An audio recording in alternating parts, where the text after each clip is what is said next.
All right, hello Honors 100. Here we are at our very last class. So I appreciate everyone hanging in there. This is an unusual class where we kind of mix the in-person and the asynchronous video lectures and discussion like this. From my perspective, I think this played out pretty nicely. I appreciate people engaging with all the readings, all the assignments that were kind of put forth here. I think the online discussion has been really interesting. I hope that you feel the same way.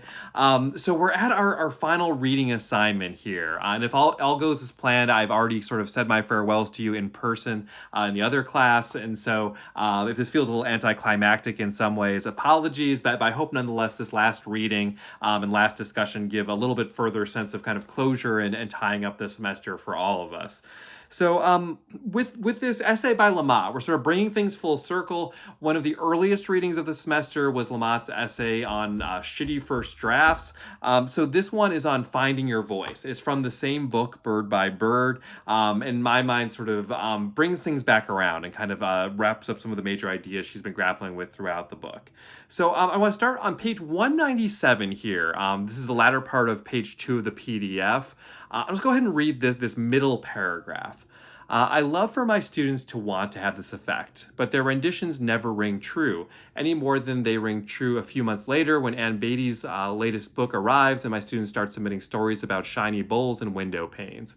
We do live our lives on surfaces, and Beatty does surfaces beautifully, burnishing them, bringing out the details. But when my students do Beatty, their stories tend to be lukewarm, and I say to them, life is lukewarm enough. Give us a little heat.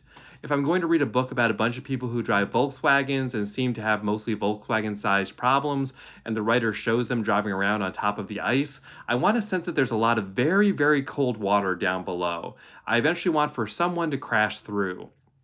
I want people to write to crash or dive below the surface where life is so cold and confusing and hard to see. I want writers to plunge through the holes we try to fill up with all the props.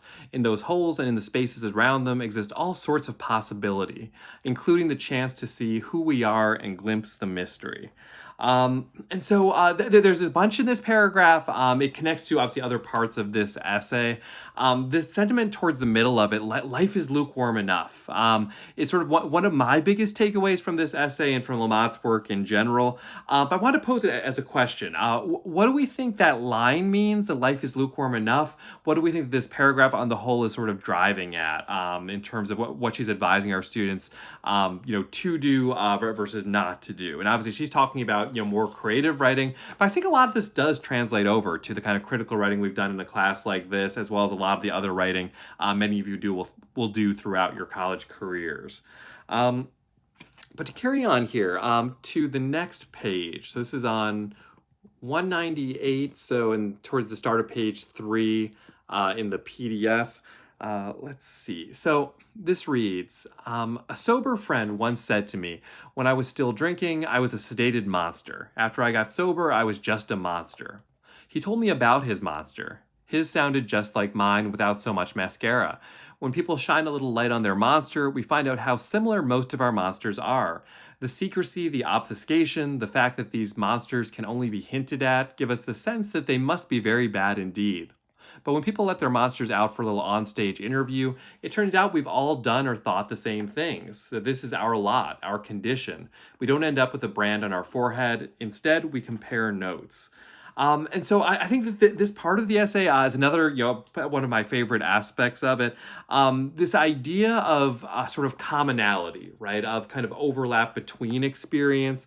I think that this idea of having a monster or having parts that you aren't so proud of yourself or that you think people might perceive to be monstrous, in contrast to how people will actually see them once you kind of let them loose on the page. I think it's a fascinating idea. I think we may have touched upon it in class with our creative nonfiction pieces to some extent.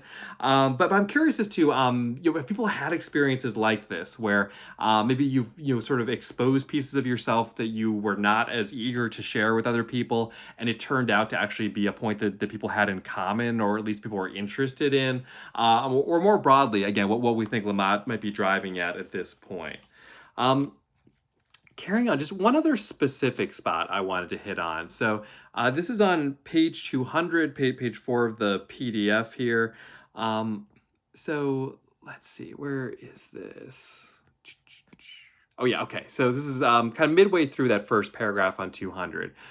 When you try to capture the truth of your experience in some other person's voice or on that person's terms, you are removing yourself one step further from what you have seen and what you know. And so I think this is relatively self-explanatory, but I'll still pose the question of what do we think this means? And I guess more pointedly, do we agree with this sentiment? Is this consistent with our own life experience? Do we kind of find that this is true ultimately? And then so as a bigger takeaway from this essay, and just to kind of more or less a closing thought on this reading and by extension the whole class, I think that it's this thought that it's easy to be a consumer of things, right? To consume media, to watch something on Netflix, to do the readings for class, to look at things on the internet, so on and so forth. It's harder to kind of be engaged and to do your own thing with it. Right, to kind of do your own interpretation, to do your own analysis.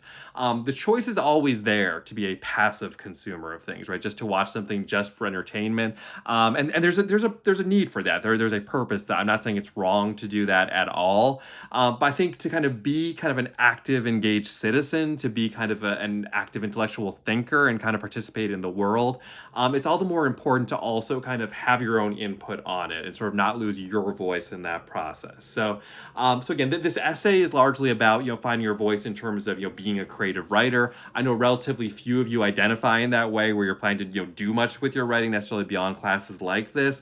But nonetheless, I do think there's something to be taken away more broadly for how we exist in the world and kind of, being aware of the world around us, having original thoughts around it, making our own input into the world when we have the opportunity to. I think these are all things that are worth having in mind. So, all right, thank you all again so much for watching this and all of the video lectures over the course of the semester. It was a real pleasure working with all of you. Again, I probably have already said more farewells in person, so I won't belabor this final stage of the video lecture. Beyond saying good luck, keep in touch, and hopefully I'll see you at some point down the road.